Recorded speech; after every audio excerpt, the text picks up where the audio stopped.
Welcome to another in our series of Kohelet Israel podcasts.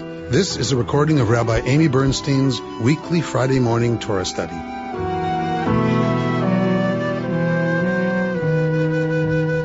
We are in Sukkot. We are in on Chol Hamoed Sukkot. We're on days of Sukkot, this week-long festival that are not Yontif, that are not where we have to stop working and stop doing stuff. We're going to look at a text today. Judith Ubik is going to be so happy with me today because we are not going to look at the Torah text for the Shabbat of Sukkot. We've looked at it many times over the 15 years I've learned with you. It's my favorite scene, one of my favorite scenes from Torah, so it's not that. It's that I decided that we should maybe take a look at a text that we don't do because it also really spoke to me given where we are, many of us, right now. During Sukkot, during the lectionary, we are in, of course, Deuteronomy because we're coming to the end of Deuteronomy, beginning Breshit at Simchat Torah. But for Sukkot, for Shabbat Sukkot, there's a special Torah reading from Exodus. But also on Sukkot, and we've never talked about this before, on Sukkot, we also read Kohelet. We read Ecclesiastes. So we're gonna look at a little bit of Ecclesiastes today. I'll give you a little bit of background on Ecclesiastes, on Kohelet, and then we're gonna look at that text, and then we're gonna look at, as we always do, some commentary that spoke to me this week and this Sukkot. So for each Chag, for each festival, there is a reading assigned. For this Chag, Kohelet, Ecclesiastes, is a Megillah. It became a Megillah, a scroll, if you will. And not every piece does become a Megillah, but the rabbis made this a Megillah and assigned it to the festival of Sukkot. So we have Megillat Esther, of course, that we read at Purim. We have we have Echa, the scroll of Lamentations that we read at Tisha B'Av, right, when we're mourning the destruction of the temple and all of the other catastrophes that were brought to bear on the Jewish people.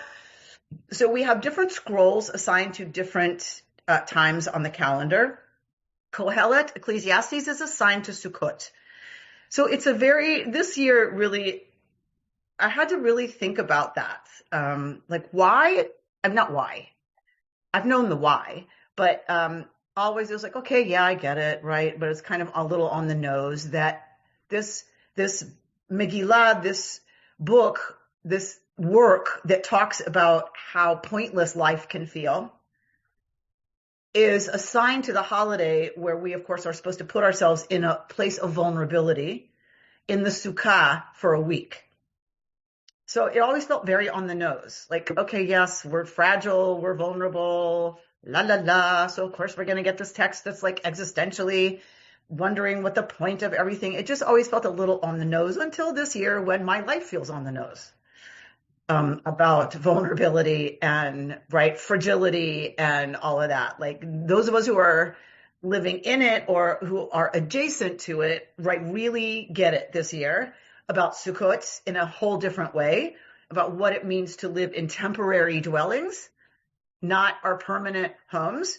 So we're supposed to move out of our permanent homes into temporary dwellings, into vulnerability, right? So Kohelet is what we read at this time that we leave our regular safe lives to remember that, of course, safety is an illusion because all it takes is one phone call for us to have that safety completely shattered, right? Okay. So let me tell you a little bit about Kohelet and then we'll look at some of the text. So Kohelet, Ecclesiastes, is attributed by the tradition to King Solomon and is a work, it's from the wisdom tradition. So you know this from the Greek, Sophia, right? That's Greek is maybe later, we're not sure. Scholars argue about the date of Ecclesiastes. We know it is not Solomon. We know it is after the exile, the first destruction of the first temple by the Babylonians, right, which I talked about at Yom Kippur. This is also a text written in trauma, written after the fall of the northern kingdom. That is the earliest it's written, because we see words that are borrowed from a Hebrew that was from the time after the fall of the north. The latest it can be written is the 2nd century BCE. How do we know this? Because fragments of Kohelet and references to Kohelet appear in the Dead Sea Scrolls. So we know it's somewhere between the fall of the north in the 700s BCE and 200s BCE. So now scholars are arguing over, is it right after the destruction or a little bit after the destruction, kind of in the wake of the destruction and all the refugees coming south to Judah? Or is it closer to Greek Hellenizing wisdom texts, right, about Sophia? We're not sure, and scholars have a field day arguing about this. It matters a bit less to me than the fact that this is assigned, to Sukkot, for me this year anyway. All right. Ecclesiastes is attributed to Shlomo HaMelech, to Solomon the king, who was known to be wise by the tradition. But we know that's not true. We know it's written right after the fall of the north. It is an existential text pondering philosophically, what is the point of life? So this is a response to catastrophe, possibly. That makes sense. But also it could be part of the wisdom literature that's, around the Hellenizing Greek period, which, really is the great philosophers, right? If you think about Socrates and Aristotle, right? So the Greek tradition is full of philosophers pondering the point of life. So it could be either of those. I don't have enough skin in the game to have read very much about it to know, to have an opinion. So we're going to look at some of Ecclesiastes. Chapter 1 is read at Sukkot. So we're going to look at chapter 1. The chapters are short. So I want to get us through at least a little bit of chapter 3. I want to jump to chapter 9 and 12 just to show you a few pieces, but there's an arc to Ecclesiastes. There's an arc from Hevel, like it's all Hevel, to the end of the text, because it's not pointless. The argument is from the writer of Kohelet that it's not pointless, but it takes us a while to get to it's not pointless. Okay.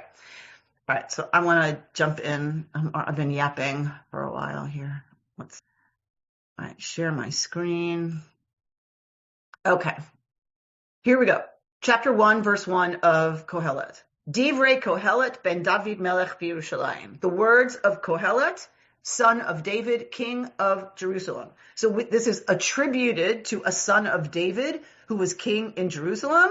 It doesn't say Shlomo, but that's who it's attributed to. That's who the author is attributing it to. Kohelet, this is from the word kahal, kehilat, Israel. What is kahal? Congregation. As a verbal form, right, to congregate. So what does this mean? The words of the congregator, possibly. The one who called people to assembly to share words of wisdom with them, possibly. There are other explanations, but I like that one the best. These are the words of someone who gathers everyone together. Think about the Socratic method, right? So you gather students. And you have this dialogue, this style. So it's possible from that. It's possible from just convening a body who is going to need to hear these words because they're going to do something with them, like as leadership. So in any case, gathering folks together.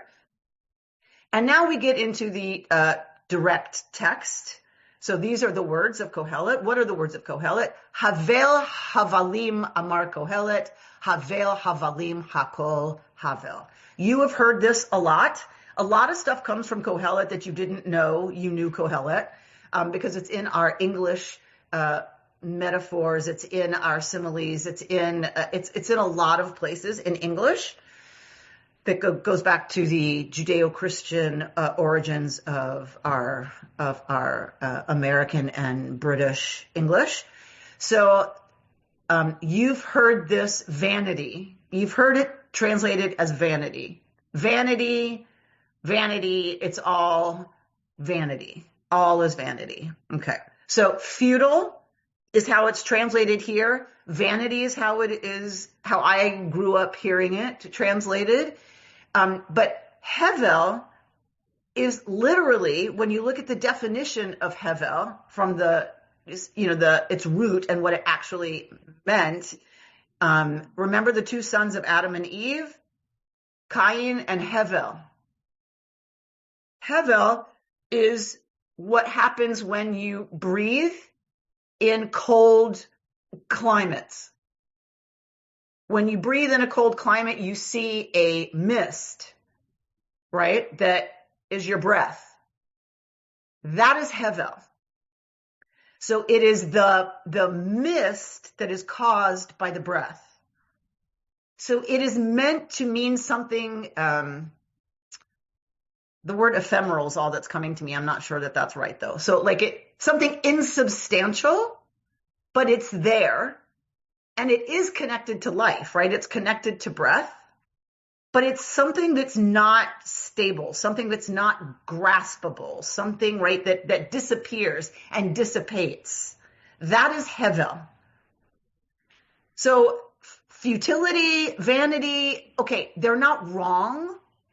Those are, that can be a meaning. I think you miss, though, the point of Kohelet and what Kohelet is trying to say if you take it to that third translation, which is vanity or futility. I think the poet very much wants us to stay with this image of something there, but insubstantial, right? Something fleeting, if you will. And that is what he's talking about life. Hakol, everything, is like this mist that it's there. We're alive. As long as we're breathing, we're alive. And you can't grab it and you can't hang on to it and you can't keep it and you can't save it, right? It's going to dissipate. That for me is the sense of what Kohelet is saying. That is the opening of this text. Everything is a mist. All right. What real value is there for a person in all the gains that they make under the sun? Right? So all the stuff that we earn, our car, our house, our clothing, our jewelry, all of it, our German shepherds, all of it. What good is it, essentially? What is the yitron? What is the real payoff for it? One generation goes, dor holech v'dor ba. A generation goes and a generation comes. Ve'aretz le'olam omedet. But the earth is here forever. So all of this stuff you've earned, you put away all this stuff in your 401k, mazel tov, good for you. Guess what? You're going to die. And another generation is going to inherit it. V'zarach hashemesh uva hashemesh. Right? So the sun sets, the sun rises, and glides back to the place from which it rises. It blows towards the south, turning northward. Ever turning blows the wind. On its rounds, the wind returns. So we're talking about ruach now, right? The wind keeps circulating in all of its directions. All the rivers flow to the ocean, but the ocean is never full. The place from which they flow, the flow streams back again. So all the rivers dump into the sea, but it doesn't end there. It's not like there's a goal. There's not like an end point. Then the ocean flows into rivers. Kol hadvarim yigeim lo yuchal ish ledaber. So all such things are wearisome. No person can really state them Ayin lir'ot v'lo timale ozen mishma. So lo tishba ayin, like so the eye is never satisfied with seeing, and the ear is never hears enough. What does that mean? It means we always want to see more, but we're gonna come to a point where we don't see anything, and we're gonna come to a point where we don't hear anything. But it's not like we're done. Like we still want more. Only that shall happen which has happened. Only that occur which has occurred. There is nothing new, tachat hashemesh. There is nothing new under the sun. All right, what is Kohelet saying? Nothing completely new ever happens. It's not possible because the cycle goes round and round and round and round and round. Anything we think is novice, is novel. Anything we think is novel, it's novel to us because it hasn't happened to us. But mashehaya, hu sheyiyeh, but somebody else felt it. Somebody else experienced it 16 generations before us. It's not new. It's just new to us. Sometimes there is a phenomenon of which they say, look, this one is new. It occurred long since in ages that went by milfanenu, before us. The earlier ones are not remembered. So too, those that will occur later. We will no more be remembered than those that will occur at the very end. Ani Kohelet. I, Kohelet, Hayiti Melech al Yerushalayim, al Yisrael Yerushalayim. I, Kohelet, was king over Israel in Jerusalem. I set my mind to study and to probe with wisdom all that happens under the sun, an unhappy business that which God gave humanity to be concerned with. I observed all the happenings beneath the sun. I found that all is what? Hevel. I'm not going to translate Hevel anymore, okay? Because I really don't love the English. Everything is Hevel or ut ruach, and chasing after wind. Do you see how Hevel goes with wind, right? This is a couplet, right, in biblical poetry. So that's why it's more, I think, accurate to call it mist of the breath than just futility, because we get here this business of wind. A twisted thing that cannot be made straight, a lack that cannot be made good. Dibarti ani im libi, I spoke to my heart, saying, here I have grown richer and wiser than any that ruled before me over Jerusalem, and my mind has zealously absorbed wisdom and learning. And so I set my mind to appraise wisdom and to appraise madness and folly. And I learned that this too was pursuit of wind. For as wisdom grows, vexation grows. To increase learning is to increase of pain. Okay. I said to myself, come, I will treat you to merriment, taste mirth. That too, I found, was Havel. Of revelry, I said, it's mad. Of merriment, what good is that? I ventured to tempt my flesh with wine and to grasp folly while letting my mind direct with wisdom to the end that I might learn which of the two was better for people to practice in their few days of life under heaven. I multiplied my possessions. I built myself houses and I planted vineyards. I laid out gardens and groves in which I planted every kind of fruit tree. I constructed pools of water enough to irrigate a forest, shooting up with trees. I bought male and female slaves and I acquired stewards. I also acquired more cattle, herds, and flocks than all who were before me in Jerusalem. I further amassed silver and gold and treasures of kings and provinces, and I got myself male and female singers as well as the luxuries of commoners, coffers and coffers of them. Thus I gained more wealth than anyone before me in Yerushalayim. In addition, my wisdom remained with me. I withheld from my eyes nothing they asked for, and denied myself no enjoyment. Rather, I got enjoyment out of all my wealth, and that was all I got out of my wealth. Then my thoughts turned to all the fortune my hands had built up, to the wealth I had acquired and won, and oh, it was hevel and pursuit of ruach. There was no real value, tachat hashemesh, under the sun. For what will the human be like who will succeed? the one who's ruling over what was built up long ago. My thoughts also turned to appraising wisdom and madness and Hevel. I found that wisdom is superior to folly, as light is superior to darkness. A wise person has eyes in their head, whereas a fool walks in darkness. But I also realized that the same fate awaits them both. So I reflected, the fate of the fool is also destined for me. To what advantage then have I been wise? And I came to the conclusion that that too was Hevel. Because the wise person, just like the fool, is not remembered forever. For as the succeeding days roll by, both are forgotten. Alas, the wise person dies just like the fool. And so I loathed life. I was distressed by all that goes on under the sun because everything is Hevel and pursuit of Ruach. So too I loathed all the wealth that I was gaining under the sun, for I shall leave it to the person who will succeed me. And who knows whether he will be wise or foolish. And he will control all the wealth that I gained by toil and wisdom under the sun. That too is Hevel, Eliana Faye. And so I came to view with despair all the gains that I had made under the sun. For sometimes a person whose fortune was made with wisdom, knowledge, and skill must hand it on to be the portion of somebody who did not toil for it. That is Hevel and Ra'ah Rabbah, a huge evil. For what does a person get for all the toiling and worrying he does under the sun? All their days, their thoughts are grief and heartache, and even at night, their mind has no respite. That too is Hevel.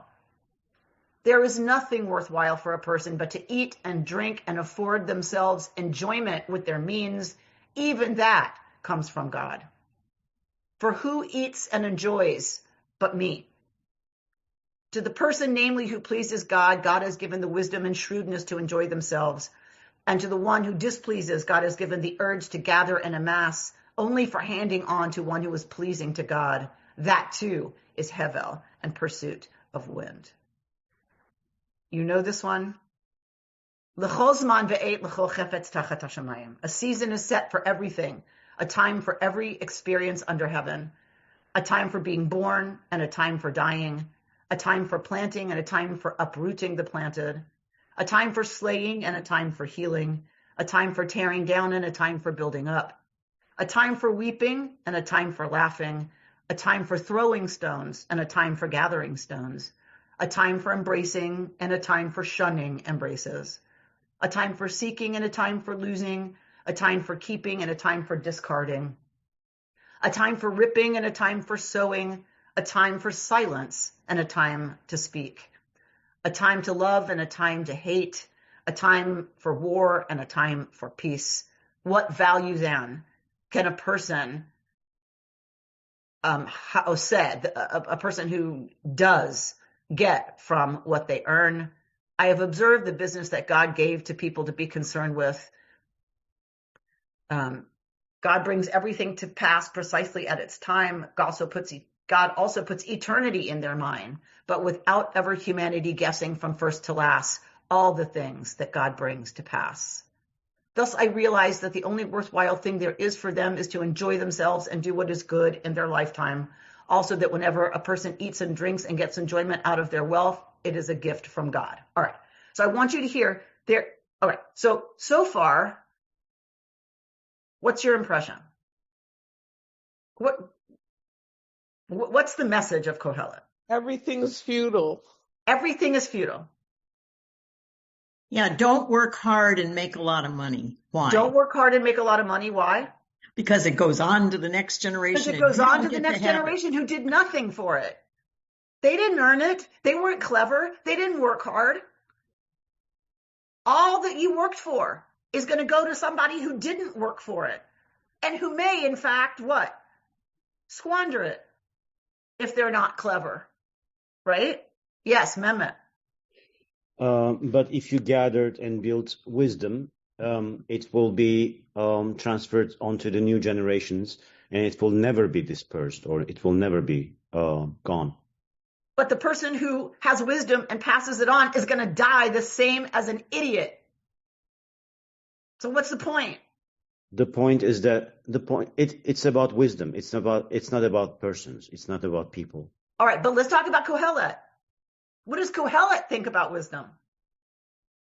Lisa Rosenbaum? I was just thinking, one of the things that came across to me really clearly from this is it's talking about cycles, everything as in nature. Nature is cyclical. It goes around, the seasons go around. But the one thing that the rabbis seem to always focus on is that we are not cyclical. This religion is not cyclical. We're spiraling. We're hopefully moving ourselves upward. And so that kind of breaks out the whole notion of we're stuck in these cycles. And maybe to me, that's the argument against Kohelet. Maybe that's where Kohelet's going. Very nice. Very nice, Lisa. Yes. So pagan theology says it's all cyclical, and our job is to participate in making sure the cycle keeps going. That's pagan. Pagan Greek also, by the way. So there's an argument that this is written, right, in a Hellenistic time by somebody in Israel who buys into the Hellenistic pagan understanding that everything is just cyclical.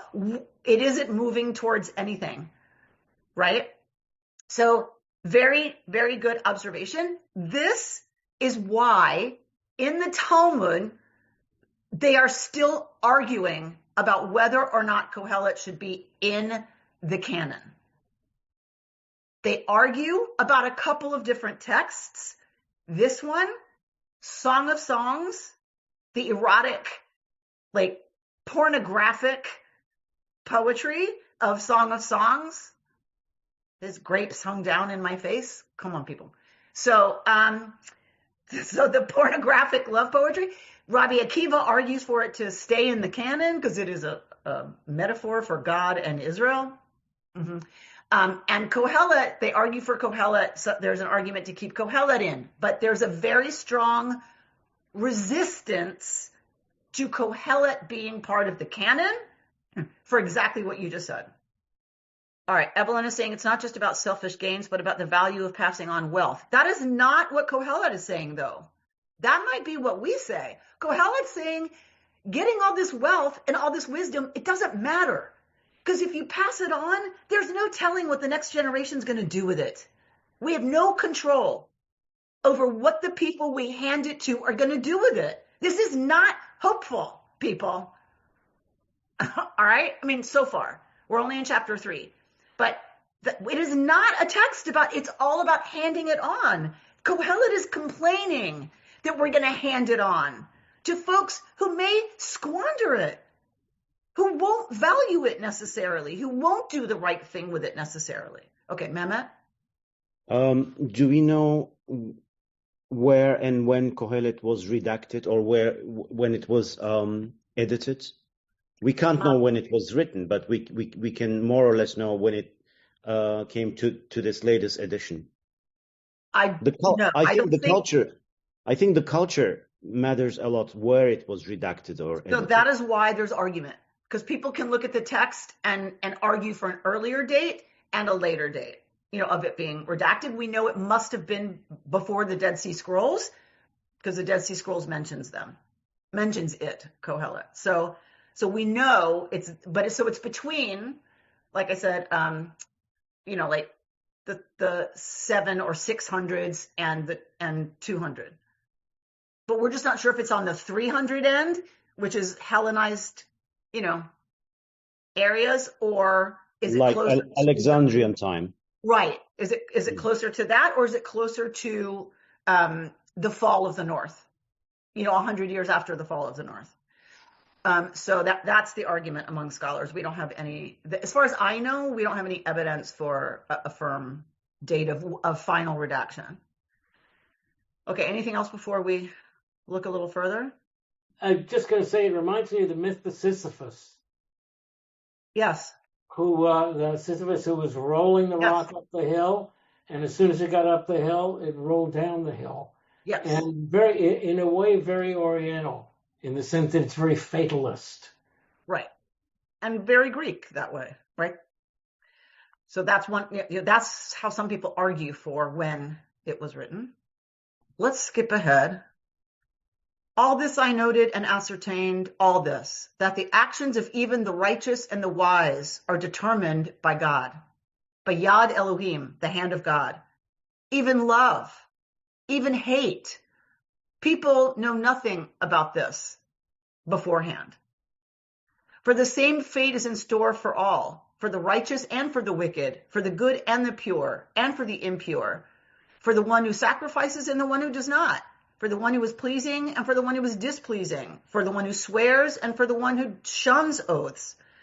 That is the sad thing about all that goes on under the sun, that the same fate is in store for all. For the one who was reckoned among the living has something to look forward to. Even a live dog is better than a dead lion.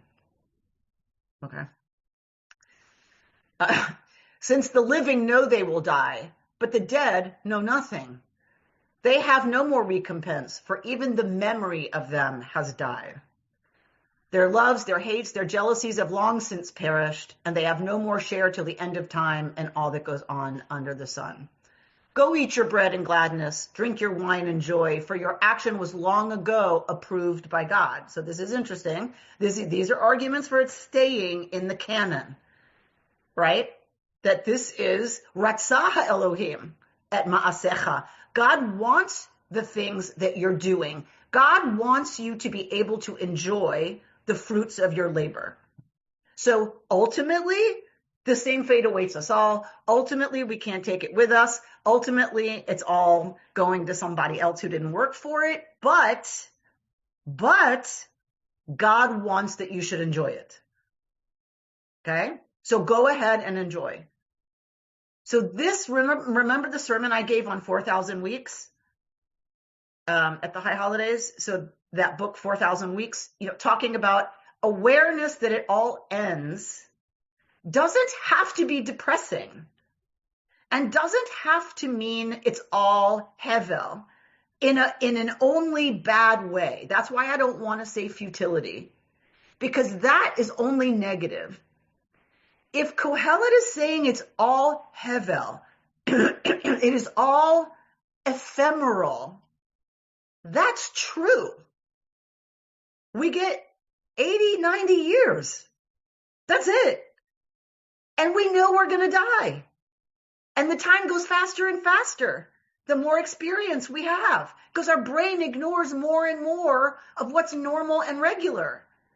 So time seems to go faster. That doesn't seem very fair, but that's what it is. So we can either choose to say, therefore, I'm going to be depressed and there's no point and I'm just going to sit in sackcloth and ashes, or I can go ahead and enjoy what I have been given. That is the point of the book 4,000 Weeks. That is the point of many, many wisdom traditions. Yes, it's all fleeting. Therefore, enjoy it while it's here. while you have it. Enjoy happiness with a woman you love. All the fleeting days of life that have been granted to you under the sun. All your fleeting days. For that alone is what you can get out of life and out of the means you acquire under the sun. Whatever it is in your power to do, do with all your might.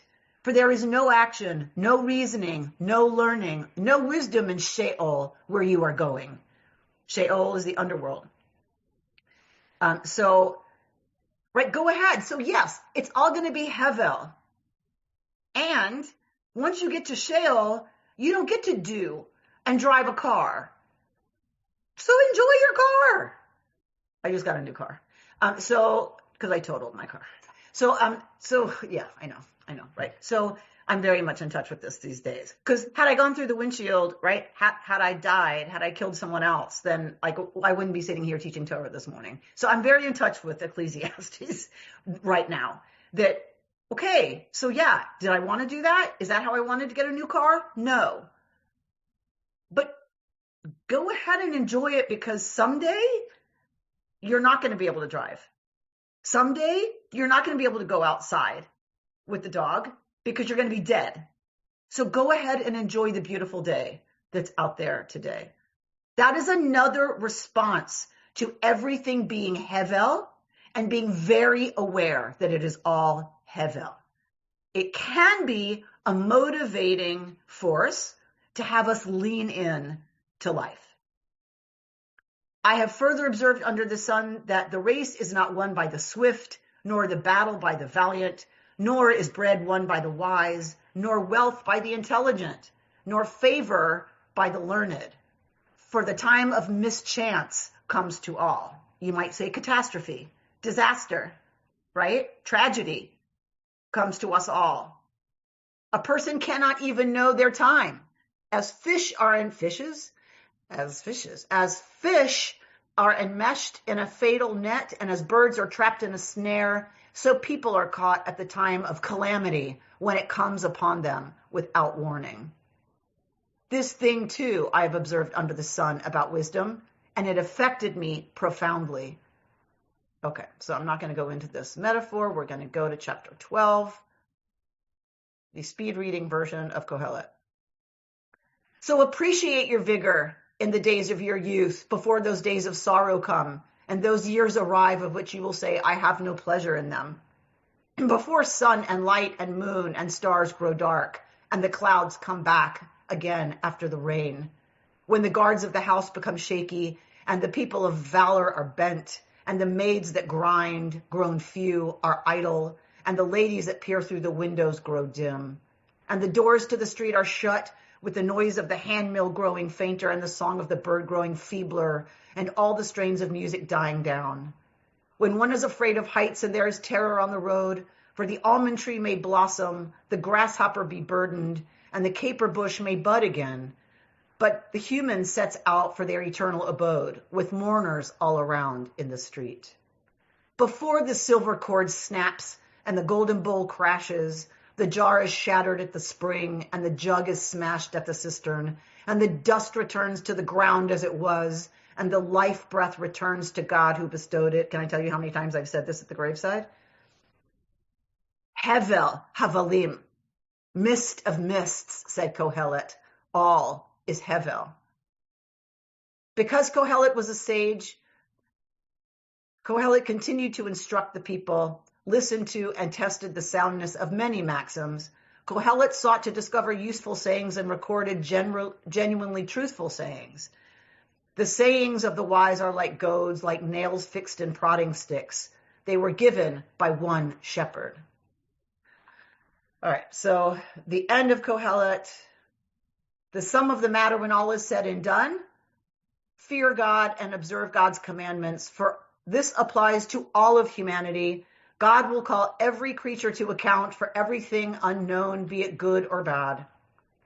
The sum of the matter when all is said and done, revere God and observe God's commandments, for this applies to all humanity. So Kohelet does not end on, it's all hevel, therefore do whatever you want.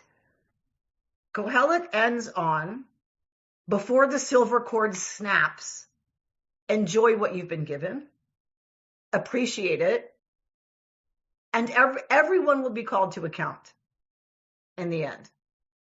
Do God's mitzvot, seek out justice, seek out wisdom, not because it's going to get you something permanently, because you're going to die just like the fool, but it's better a little to have had wisdom in this life than to be an idiot who doesn't pursue anything. It makes life more enjoyable. It's a better life to live.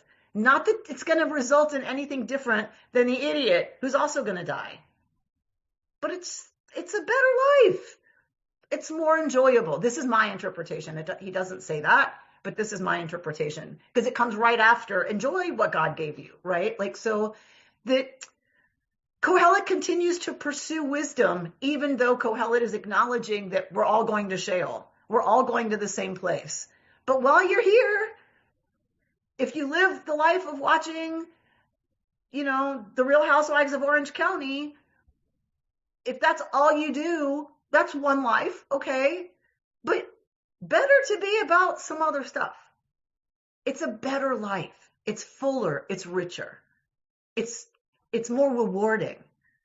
This is all me interpreting Kohelet. All right. Anything anyone want to say before we go on to our commentary. Bert? Yeah, I think it's an argument for living a life of godliness. Because? Because that's the sum of the matter. And that the meaning for Kohelet, the meaning of life is enjoy yourself because God gave you all these things. But in the end, live a life of godliness.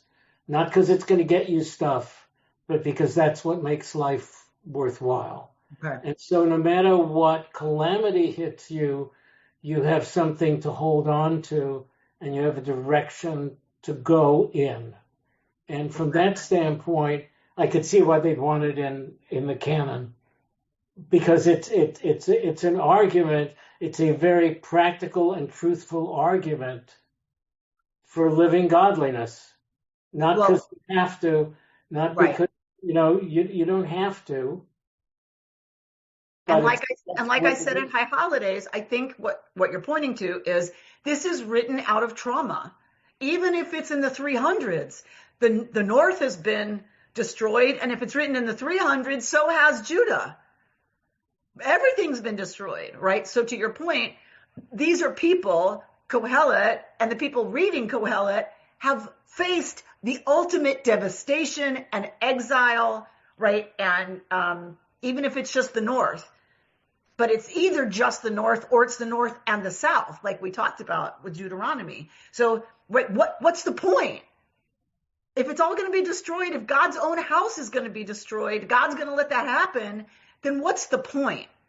So, right. So I think that this is definitely a text written out of trauma, a response to disaster.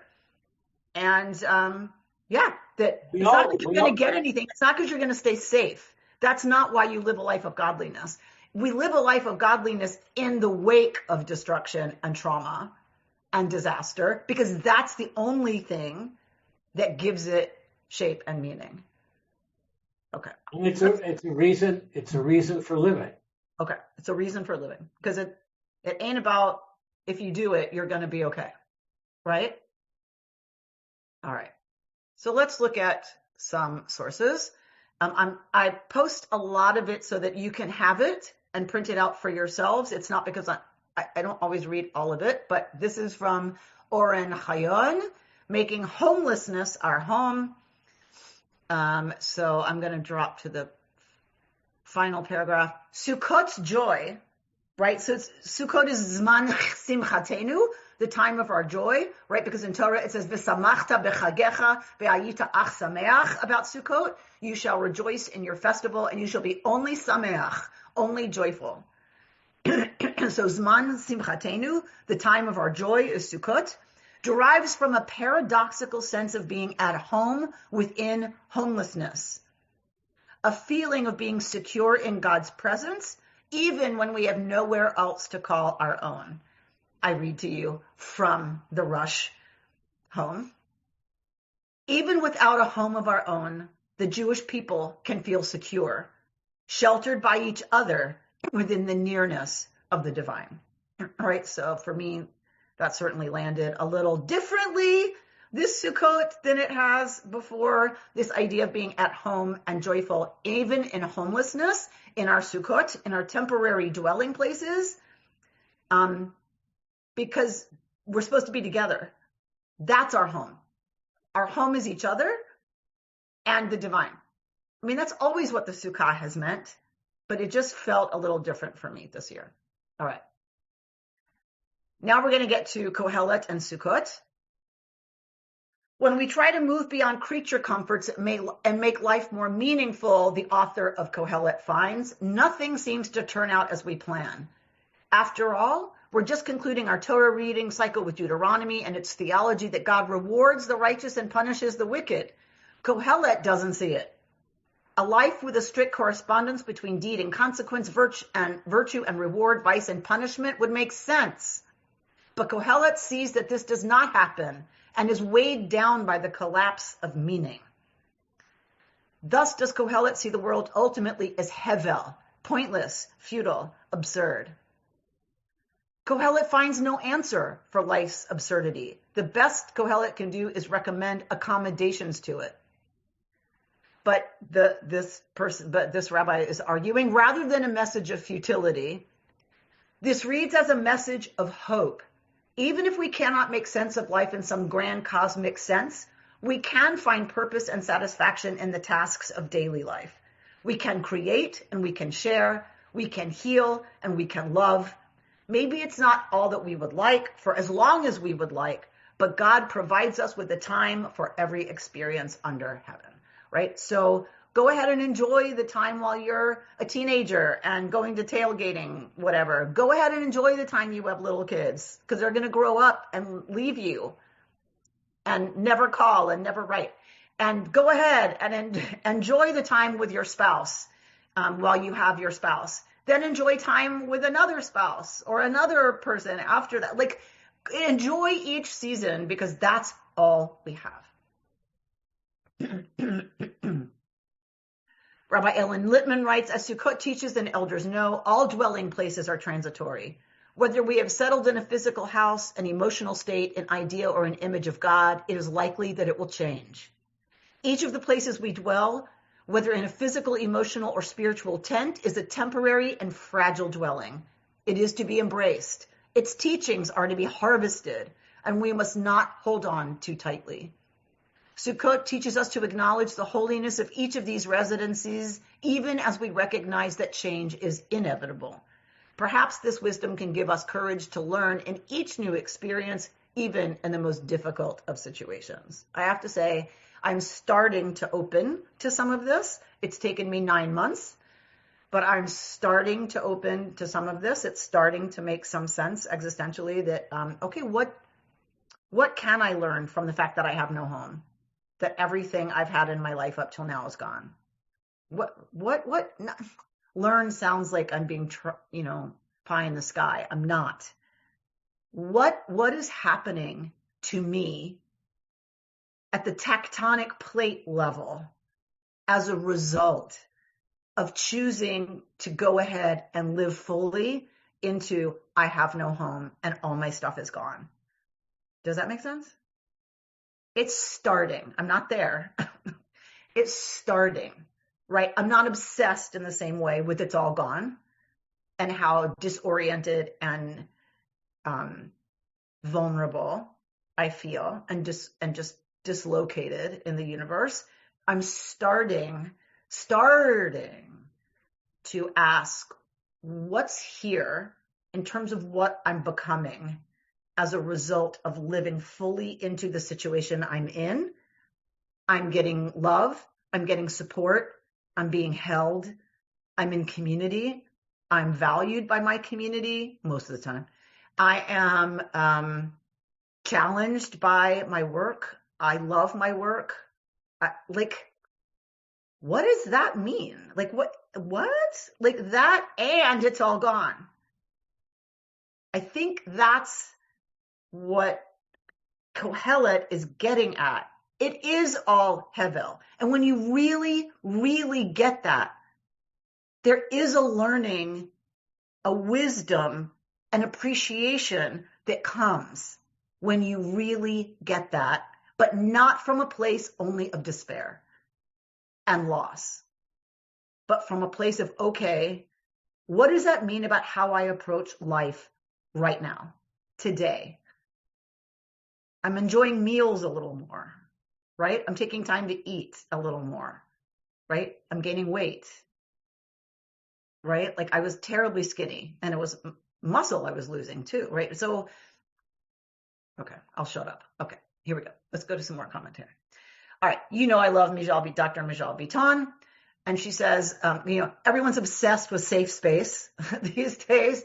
And so she says, the Sukkah is not a safe space, people. I love that. Countercultural. I just love that. But she says, Sukkot is the ultimate brave space. It asks us to feel joy, exuberant, collective joy, precisely at the moment we feel most vulnerable, right? This is what I'm trying to get at, right? That I felt certainly at the high holidays, at our most vulnerable, when it's all gone, when we're most disoriented and dislocated and unbalanced, right? There's an exuberant collective joy that was present in Barnum, that is very difficult to explain to folks who haven't been catastrophe adjacent. And I don't just mean our catastrophe. I mean, in general. The paradox should jolt us. The emotions we've lived with these past 2 years. See, she's not in a fire, but she's talking about October 7th, right? She's very close to October 7th. The paradox should jolt us. The emotions we have lived with these past 2 years, the uncertainty, the loss of safety, the feeling that the world is spinning too fast, all of it is captured in the Sukkah's fragility. And yet, the Torah commands us to rejoice, to invite guests, to sing and to feast beneath a roof of leaves. I'll admit, I find this hard. And she goes on to talk about what a control freak she is. But here's what I've come to understand. The Hebrew word for joy, simcha, isn't what we think it is. Simcha isn't about happiness as an individual state of mind or emotion. Simcha, explained Rabbi Jonathan Sachs of blessed memory, means happiness shared. It is a social state, a predicate of we, not I. There is no such thing as feeling simcha alone. This is Sachs. That is brilliant. One can be happy. It's not that we can't be happy. He's arguing, v'samachta b'chagecha, you shall rejoice in your festival. Rejoicing, simcha, is not something we can experience alone. It is a predicate of we. It is communal. You can have private pleasure. You can appreciate a sunset. You can listen to a piece of music and be deeply moved, even joyful at looking at, whatever. It's not the same as simcha. She's quoting Sachs as saying, simcha is what happens when we're together and celebrate together. Here lies the wisdom of this holiday, Bitan says. Our uncertainty becomes bearable when it's bound up with joy, with being together, with happiness shared. Sukkot doesn't promise safety. It offers relationship. It reminds us that control is an illusion, but connection is real. We can't seal out the rain or protect what tomorrow will bring, but we can hold one another close beneath the open sky. In these last 2 years, we Jews have felt this keenly. We don't know what tomorrow will bring in Israel, what the future of Jews in America and around the world will look like. But we know, we have seen, we have felt that we have each other. And there's so much joy in that. The Sukkah is not a safe space, but it offers us something better. The strength to be vulnerable together and the courage to celebrate even when we cannot control what comes next. Beautiful. Beautiful, beautiful, beautiful. This is Alan Liu for This is Real and You Are Completely Unprepared. You can read it at your leisure. Danya Ruttenberg has a piece that talks about Sukkot coming dafka right after Yom Kippur, right? Yom Kippur peels back all of our protective layers. And Sukkot says, hey, don't rush to reinstall the armor. Hang out, vulnerable in this fragile hut, and discover that you can hold this open, joyful space for longer. You're okay. Stay here. Make joy a habit. I love that, right? That we're kind of raw at the end of Yom Kippur from having put it all out there. So we're given Sukkot. Don't rush back to work. Don't rush back to your habits and your routines. Hang out a little while. You just confessed in front of each other. You just came clean. You just showed your dirty laundry. So hang out. You can do it. It's okay. It's all right. Stay. We're going to close with a couple of poems. Elizabeth Topper, The Heart of the Sukkah. Let the walls of my heart be easily moved as the walls of the Sukkah that sway in the wind.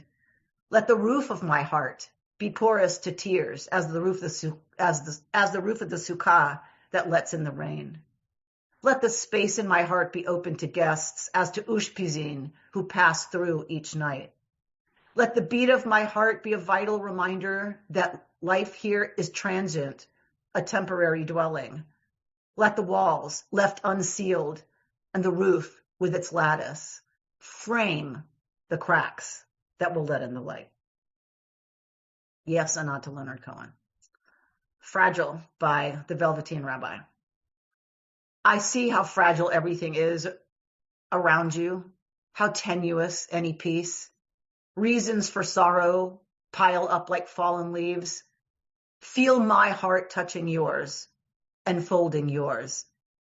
I'm here with you where you are, under this roof that lets in rain. Long one. And of course, Rumi, the guest house. This being human is a guest house. Every morning a new arrival, a joy, a depression, a meanness, some momentary awareness comes as an unexpected visitor. Welcome and entertain them all. Even if they're a crowd of sorrows who violently sweep your house, empty of its furniture, still treat each guest honorably. It may be clearing you out for some new delight. The dark thought, the shame, the malice, meet them at the door laughing and invite them in. Be grateful for whoever comes because each has been sent as a guide from beyond. Your Sukkot text and learning. May we take this time of fragility and vulnerability and unsafety and really, really, really, really be together and like take it in that our joys are meant to be enjoyed, our pleasures are meant to be pleasures, and we're meant to take pleasure in each other. Joy is communal, and let us not take for granted for one moment the Sukkot that we have each other, and even this. This virtual community, right? Think of the joy and the meaning and the depth and the belonging and the connection that we all feel coming together every Friday. That is no small thing.